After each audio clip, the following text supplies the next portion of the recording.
নমস্কার বন্ধুরা, কেসি blog and কিচেনে সবাইকে স্বাগত। আজ আমি নিয়ে এসেছি ডালের এক রেসিপি, যেটা কিনা গরম ভাতে খেতে খুবই সুস্বাদু লাগে। যদি এরকম পারফেক্ট ডাল হয় তো এরকম ডাল ভাজা বা ডাল ফ্রাই দিয়ে আমরা অনেকটা ভাত সহজেই খেয়ে নিতে পারি।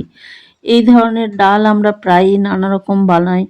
চলুন আজ দেখে নিই আমি কিভাবে বানাচ্ছি। দেখুন, আমি কিছুটা মসুর ডাল নিয়েছি, তবে মসুর ডালটা ছোটই হোক আর বড়ই হোক, যেটা আপনাদের কাছে থাকবে সেটাই নিয়ে নেবেন। তারপরে দেখুন, এটাকে আমি খুব ভালো করে কচলে কচলে ধুয়ে নেব, কেন কি এখন ডালের মধ্যে ভীষণই নোংরা থাকে আর পোকার জন্য নানা রকম পাউডারও দেয়া থাকে। দেখুন, এটা আমি বেশ কয়েকবার ভালো করে ধুয়ে নিলাম। ধুয়ে নেবার পর আমি আধ ঘন্টার মতো ভিজিয়ে রেখে দিয়েছিলাম। তারপরে ওইদিকে আমি জল ঝরিয়ে নিলাম। আধ ঘন্টা পর ফিরে এসে জলটা ঝরিয়ে নিলাম। তারপর দেখুন, এইদিকে কড়াইয়ে আমি সর্ষের তেল দিয়ে দিলাম। আমি ডালটা সর্ষের তেলেই বানাবো। তারপরে আমি 1 চামচ গোটা জিরে দিলাম। 2টো শুকনো লঙ্কা দিয়ে আমি একটু নেড়ে চেড়ে নিলাম।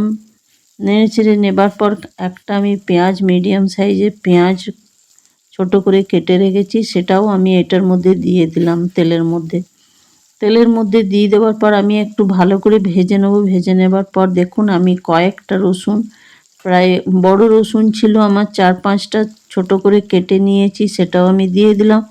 কয়েকটা কাঁচা লঙ্কা আমি ছোট করে কেটে রেখেছি, সেটাও আমি দিয়ে দিলাম এটার মধ্যে।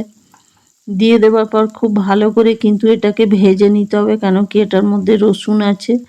ভালো করে না ভাজলে কিন্তু রসুনের গন্ধ চলে আসবে ডালের মধ্যে। মিনিট খানিক ধরে আমি এটা খুব ভালো করে মিডিয়াম আঁচে ভেজে নেব। দেখুন, আমার ভাজা লাল লাল হয়ে গেছে। হয়ে যাওয়ার পরে আমি এরপরে পরিমাণ মতো নুন দিয়ে দেবো। আমি ছোট চামচের 2 চামচ দিলাম, আপনারা আপনাদের স্বাদ অনুযায়ী কম বেশি করে নেবেন। তারপর দেখুন, 1 চামচ হলুদ দিয়ে দিলাম, 1 চামচ আমি ধনে গুঁড়ো দিয়ে দিলাম, 1 চামচ জিরে গুঁড়ো দিয়ে দিলাম। দিয়ে দেওয়ার পর আমি এই পেঁয়াজের মশলাটা, সমস্ত গুঁড়ো মশলাটা দিয়ে পুরোটা ভেজে নেব বা কষে নেব খানিকক্ষণ ধরে।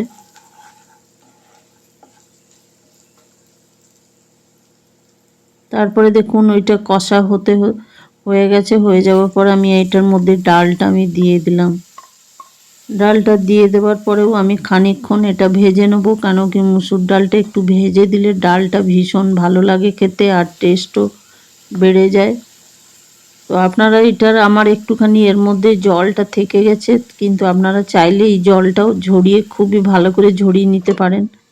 তারপর দেখুন, আমি জলটা একটু থেকে গেছিলো বলে আমি 1 মিনিট ঢাকা দিয়ে শুকিয়ে নিলাম জলটা। আর জলটা শুকিয়ে যাওয়ার পরে এটা খুব ভালো করে আমি এটা ভেজে নিলাম।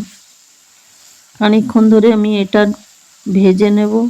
তারপরে আমি বলে দিই, যারা আমার চ্যানেলে নতুন তাদের সাবস্ক্রাইব করার অনুরোধ রইল। আর বাকি আমার রেসিপি যদি ভালো লেগে থাকে তাহলে আপনারা লাইক, শেয়ার ও কমেন্ট করে অতি অবশ্যই জানাবেন কেমন হয়েছে আমার রেসিপি।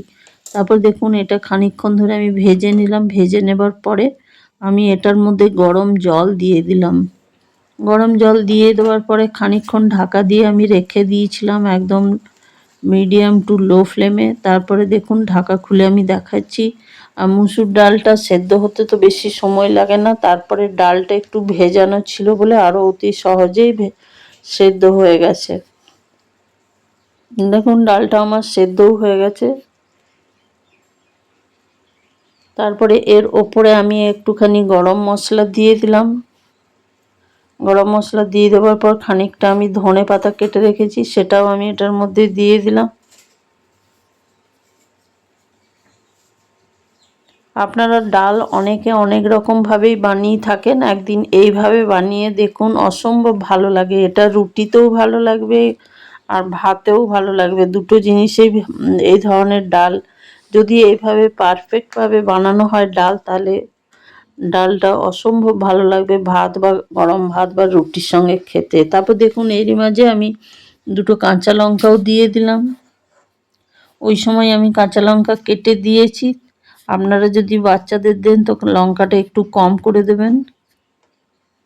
তারপর দেখুন, এটা আমার হয়ে গেছে রেসিপিটা।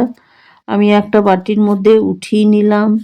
আপনারা ভালো থাকবেন, সুস্থ থাকবেন। ফিরে আসছি পরের কোনো রেসিপি নিয়ে।